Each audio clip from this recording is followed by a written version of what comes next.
निवडणुका आल्यावर व्यासपीठावर भाषण करणारा नेता महाराजांच्या, शाहू फुले आंबेडकरांच्या विचारांवर चालायला तुम्हाला सांगत असेल तर त्या नेत्याला घराच्या उंबरठ्यात पण उभा करायचं नाही.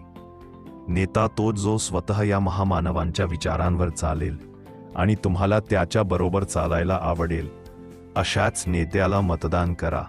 जनतेसमोर हात जोडणारा नेता हा खरंच हात जोडणारा आहे की निवडणुका झाल्यावर तुम्हाला त्याच्या समोर हात जोडायला किंवा तुम्हाला फाशीवर लटकवणारा आहे ते ओळखा. कारण दिलेली भीक आणि मदत यातील आपल्याला भेद दिसत नाही आहे. तर ज्यांनी हे तयार केलं नाही त्याला कसं ओळखणार?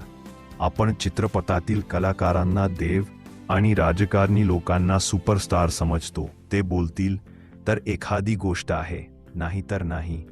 पण एवढे का आपण लाचार झालो आहोत यांच्या पुढे?